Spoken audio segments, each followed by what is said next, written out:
We unpack. We unpack. We unpack. Coming to you live, Boxing Ego unpack. Yeah. We unpack. We unpack. We unpack. Coming to you live. I'm someone that I went through some real hard times when I faced George Kambosos. I was actually dying in that fight. 3 doctors that have PhDs in New York said that they can't believe I'm still alive, just with the conditions that I had going into that fight, fighting 12 rounds. But how were you passed for that fight? How were you passed to fight then, with medicals? Yeah, see, I can't get myself more caught up than I already am in with these commissions and everybody. That's all I can say. Oh.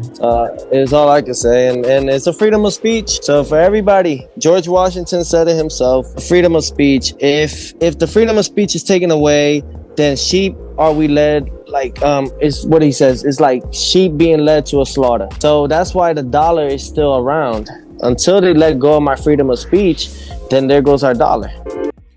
Hey, yo, what? Teofimo Lopez says he was dying, like dying, MDK, in the George Kambosos fight in a brand new interview.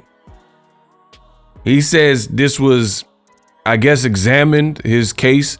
They did a case study on Teofimo from the Kambosos fight, and 3 doctors with PhDs, I guess, confirmed that he was dying in the fight. Wow. I guess I gotta talk about it. What up, Fight World? It's your boy Ego, and I'm back with some more boxing. Now, that was a brand new interview ahead of his upcoming fight with Jermaine Ortiz. I believe the date is February 8th. Top Rank, ESPN. Good fight. I got some other content about that fight. If you're interested, you should be interested, because I think it's a good fight. The two fought each other as amateurs, and 2024 has been kind of dry. We've been on a drought in terms of actual fights happening. So I'm glad to see. I'm looking forward to that fight. That might be the fight that I'm most looking forward to. I made a video about Jaime Munguia and things like that, but I wasn't really stoked about that fight. I knew the outcome. But this is kind of a pick'em fight, a 60-40 type of fight. Some would even say 50-50 with Teofimo and Jermaine Ortiz. So make sure y'all check that out. But Teofimo, he's back at it again. He did an interview with the Best Women's Boxing Show. Shout out to them. And he said that he was dying in the fight. Now, some of you guys who follow my channel, this shouldn't be new that Teofimo is saying this, because as you know, Teofimo suffered his lone loss to George Kambosos, and it was on DAZN actually.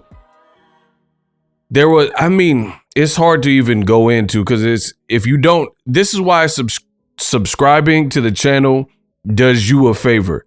I put out the content. There's only so much I can recap, so you really got to be able to keep up. And the best way to keep up is to hit the subscribe button. So at the end of the day, when I publish these videos, you'll be able to see them and know what's going on in the world of boxing. So I'll give you guys the cliff notes, if you will. Teofimo Lopez, he started beefing with Top Rank, and he was saying he's going against Todd DeBuff, all this kind of drama. At the time, Triller was trying to make a mark in the sport of boxing, trying to make a play in boxing. They won the purse bid for Teofimo Lopez versus George Kambosos. They had the #1 winning bid. #2 was DAZN, and Teo's own promoter was #3. So Top Rank put out the lowest bid in the top 3. They were outbid basically by 2 other companies that didn't manage Teofimo or George Kambosos at the time. So with that winning bid, Triller had the rights to stage and pay the fighters, but also stage the fight, and they defaulted. Long story short, month after month, people kept waiting and waiting for this fight. They were saying they were going to fight in Miami, Florida, I think it was. And Floyd Mayweather announced he was fighting Logan Paul in Florida. So that kind of killed Teofimo's fight. And they rescheduled the fight and said, nah, we're not doing it. I think it was because of Floyd Mayweather, Logan Paul pay-per-view. in the same, basically in the same region. So Floyd Mayweather moved him off the date. Teo said he had the Rona, and he said he was in Italy, but then he had the Rona, all kinds of stuff. But in my opinion, I think they moved off that date because they knew it wouldn't be smart for a Kambosos Teofimo fight to go against Floyd. Money Mayweather, easy work, I ain't gotta worry about it, right? It just didn't make sense. Hard work, dedication. Make sure you subscribe. So they moved off the date, and then in the end, Triller didn't even do the fight. They defaulted, the fight went to DAZN. Teofimo Lopez ended up fighting George Kambosos, and he ended up fighting him on DAZN. And that's his sole loss, as I mentioned earlier in this video. He lost to George Kambosos. He came out like a wild man, like a madman, just, swinging for the fences, which is not even really his style. Teo's more of a boxer, puncher. He has some swag in there, some skill.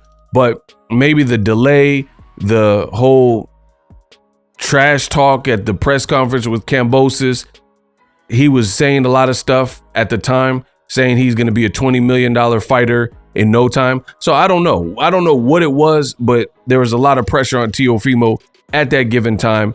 And that was arguably his worst performance. It's the only performance where the judges had him losing. So with that being said, Kambosos won fair and square, and Teofimo is now stuck left picking up the pieces and trying to explain why he lost on that fateful night. So what did Top Rank and Teofimo's side conjure up? They conjured up this whole storyline that his esophagus was gonna blow up or something, and he had all these medical emergencies, and as a result, that's why he lost the Kambosos fight. Listen, man, I'm not listening to that, because here's the thing, and stay tuned to the end of the video because I got a surprise that many people do not know about, and I definitely will reveal that in this particular video. So make sure you stay tuned to the very end of this video. What is happening in modern boxing? We are entering an era where there's zero accountability. Fighters announcing fights on social media, on X, Twitter, on Instagram, on YouTube, on Twitch, anywhere but where it actually matters, and having the fight signed on the dotted line and ready to go. You're seeing an emergence of stuff like that. There go Teo from the Kambosos fight. So you're seeing an emergence of this type of behavior, this, as I call it, no accountability behavior. And it's getting ridiculous in the sport of boxing. Fighters thinking they're going to make the fight and their team is not trying to make the fight, but then they announce the fight. We've seen this with Ryan Garcia. He's, just public negotiations. Ryan saying and Devin Haney saying they're fighting each other, or at least negotiating, doing all of it in public. And that's not the way to go. It's not the way to get the fans involved. There's no reason for the fans to be involved. And it's not a way to get the business handled, right? But what is also happening, and I've been in boxing for many, many moons now, what is also happening, and you're also starting to see, is the lack of accountability for fighters when they lose. When the fighter, and most fighters undoubtedly lose statistically, it's very hard to fight the best and remain undefeated. Now, if you fight scrubs and your record is patterned, then yeah, maybe with a padded record, you remain undefeated. But what I'm seeing is an emerging pattern. When these fighters lose, they have a million different excuses, like nonstop. And it's getting to the point, it's almost like, at this point, it's almost like PED test fails. There are very, and I do mean very few people who fail a PED test for X, Y, and Z, and they tested positive for a banned substance, and they just come out and say, hey, it was me, guys. I was on nandrolone. I was on this metastosterone and all these other random drug names. It is very, very rare. What does happen is the fighter or fighters fail a drug test and they say, oh, I don't know how that got in my system. Like Oscar Valdez with the phentermine. Oh, maybe it's some herbal tea I drank. Maybe that's it, right? So it's just a lack of accountability era. 2024, we as fans, we need to change that. We need to start questioning what's being said, the information that is being relayed to us. And Teofimo is no exception to that rule. Teo can fight. You know, he showed that in many of his fights, like Lomachenko, and also his fight with, really his last fight with Josh Taylor. You know what I mean? But the accountability of like him losing to Kambosos, you lost. You ain't beat Lamont Peterson. You lost. Like, no matter what you say, you lost. And him continuing to double down and triple down on this whole storyline that doctors are telling him he's lucky to be alive and he was near death and dying in the ring and stuff. To me, it's just a bad look because, first of all, I think the host, who I know, shout out to her, the host Cynthia, she did a great job with the follow-up question. If you listen again, she literally said, but how was this passed through the commission? Like, how did you, we're talking about in boxing, there are 3 commissions that are notorious for being the strictest. That's in no particular order: Nevada, California, and on the East Coast. If I got to choose a coast, I got to choose the East. I live out there, so don't go there, right? Like Biggie said, the East Coast, they got New York. These are the strictest commissions in boxing, right? And somehow, some way, this fight took place in Teofimo's second home or his backyard. They say he's from New York, whatever, right? And that was a great question from the host. How did this pass? How did you get cleared to fight if your esophagus exploded and you were near death? How come a ref didn't stop the fight in the middle of the fight? Your father's your trainer. How come he didn't stop the fight if he knew all this stuff? You entered the fight with the blown out esophagus or whatever you're trying to claim now, and that you keep saying, which is making your brand look bad. Why wasn't the fight not, like, why did the fight even start? Let alone, why didn't someone finish it? Like, for example, Teo's own father, his flesh and blood, is your coach. Like, that's your trainer. So if you knew, let's say you wanted to chance it and you're like, oh, I know he's entering this fight with pre-existing condition, some kind of pre-existing condition. And then you get dropped in the first round, your face is cut and bloody, and let's say he's struggling with whatever pre-existing condition that they say he has. Why wouldn't he pull the plug? Like, man, this is not safe for my son. This don't look like my son. I gotta put a stop to this. That doesn't make sense to me.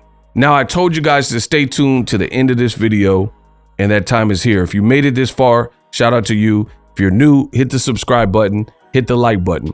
The other reason why ego does not believe this whole jargon and storyline about, oh, he was dying in the ring and all that, because you can't pull the wool over my eyes. I know too much. I'm well connected in this boxing game. And this is a picture of Teofimo immediately after the fight when they were interviewing George Kambosos. Boom.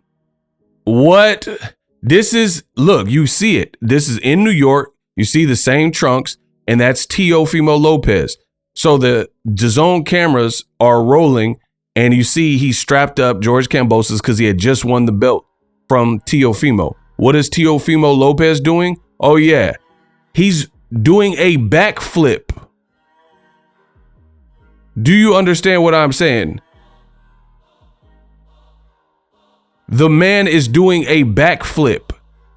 Do you understand the words that are coming out of my mouth? No. You put your own in the bag. I am not a sky cap. Do you understand the words that are coming out of my mouth? He is doing a backflip, a whole backflip. So you mean to tell me this man has Wolverine Logan, hey bub, berserker barrage level of healing powers where his esophagus blew up? You somehow fought with a blown out esophagus, and you fought for, let's say, 12 rounds, which this was a championship fight. You fought for 12 whole rounds with a blown up esophagus. And then on top of that, you're hitting backflips. And you said you couldn't breathe and all that type of stuff. And you said you were dying. I mean, have you seen anybody like I know most people have been in the hospital. Have you ever went into the ICU where somebody was critical or maybe even in stable condition and they just get up and hit a backflip? Come on, man. Stop playing with me. That don't even make any sense. And this is a picture from the venue. You guys see everything matches up. So until somebody can explain that, how he's doing backflips, then I don't want to hear that he was dying and all that stuff. Listen, fighters' safety and their health is paramount to me. That's why it's no laughing matter, but we got to call BS on BS. And again, unless anybody's going to tell me how Teofimo hit a backflip if he couldn't breathe and he was dying according to 3 doctors, then shut it. Subscribe. The future is now. The Hibernation 5s by Kenichi Bear. Hybrid gaming and lifestyle headphones. Out of the box, you can connect to any console or PC. Bluetooth ready with a low latency USB adapter, color RGB, and extreme bass mode. The Hibernation 5s adjust to you.